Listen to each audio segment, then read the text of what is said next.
यसको मात्रै खाएको नि तपाईँले खाएको थियो नि त 高いですね。風もないしはい。いい日そうですね。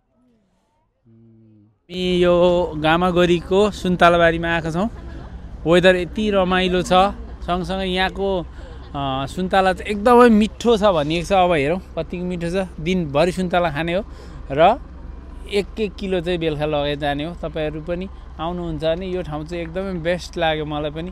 खाना खाने ठाउँ पनि छ। उता हामी लन्च गरिसकेर चाहिँ अब यहाँ मिखान खान आएको छौँ। यदि तपाईँहरू चाहिँ नागया वरिपरि हुनुहुन्छ भने यो ठाउँ चाहिँ बेस्ट छ मिखान खानलाई। म एउटा खाएर पनि देखाइदिन्छु है। ल यो यहाँको रुल चाहिँ के रहेछ भने यो सुन्तला यसरी यो त सुन्तला ज्यामी जस्तो छ त मिठो चाहिँ कति छ है। यो सुन्तला खाइसकेको बोक्रा चाहिँ यो मुनि फाल्नु पर्ने रहेछ यसको। अब सिस्टम के होला यसो सायदै यो पनि होला हैन। मिठो छ गुलियो। ल भाइलाई पनि मिठो छ। सोचेको भन्दा मिठो एकदम। ओहो कत्रो फरक यार। यहाँ जति खाए पनि हुन्छ। तपाईँले 500 दाना खाए पनि ओके, 100 दानामा खाए पनि ओके। खाना चाहिँ सक्नु पर्यो। अनि लाना चाहिँ यो लास्टमा हामी घर जाँदा यो भरि लान सकिन्छ। यो लान सकिन्छ है। अनि अब खाना चाहिँ तपाईँले जति खान सक्नु हुन्छ यहाँ आएर। यहाँ कति धेरै फलेको छ। चाहिँ छानी बोट अनुसार तपाईँको टेस्ट पनि फरक छ।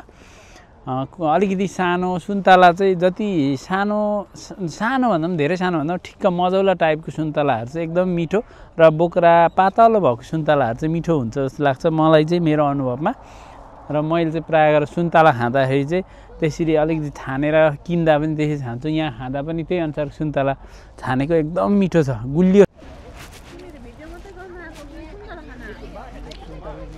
मिठो छ सुन्तला। 美味しいですか？美味しいですね。食べてないね。食べたよ。1個食べた。美味しい。ではさっきご飯いっぱい食べたからもう入れないこうगर्न पर्दैन। अब यो भित्र त्यस्तै छ। यहाँ मान्छे प्याक छ। आज पनि एउटा शनिबार भएर पनि होला आज प्याक छ मान्छे। शुक्रबार है। शुक्रबार भएर होला। भोलि अझ बिजी हुन सक्छ।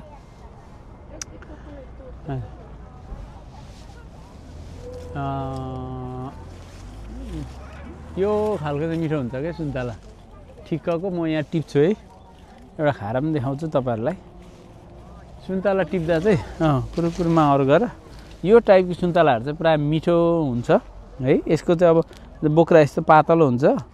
सरस्वती केलाउँदा जति सजिलो गरी यो सुन्तला यसरी केलाएर खाइन्छ नि हामीले। यो चाहिँ पक्कै मिठो छ। यो सुन्तला चाहिँ गुलियो छ पक्कै। यो खालको सुन्तला गुलियो हुन्छ। गुलियो छ एकदम मिठो छ। सुन्तला लभरहरूलाई चाहिँ यो ठाउँ चाहिँ बेस्ट हो।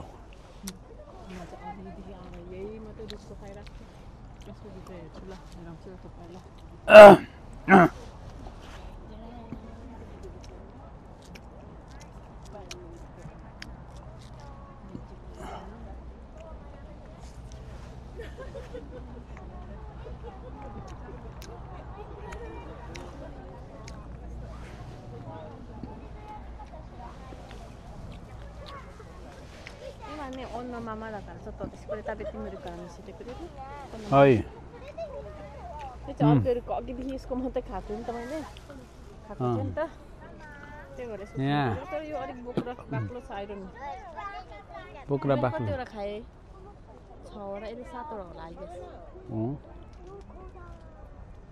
सोदा यो आई गेस बस आएको रहेछ है बस आइबस्छ घर आउनु पर्ला एकचोटि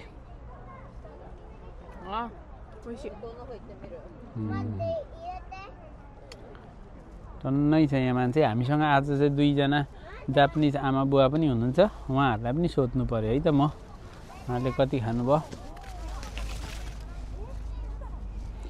みかんいっぱい食べましたか？いっぱい食べました。もう食べられません。食べないですね。入らないですね。明日もみかん食べません。はい。でも今日暖かいですね。そんなに寒くない。暖かいですね。すごい風もないし、はい。いい日。そうですね। अब हामी चाहिँ कति भने रुगा खोकी लाग्दाखेरि सुन्तला खानु हुँदैन भन्ने छ नि, त्यो चाहिँ फेरि हुँदै होइन।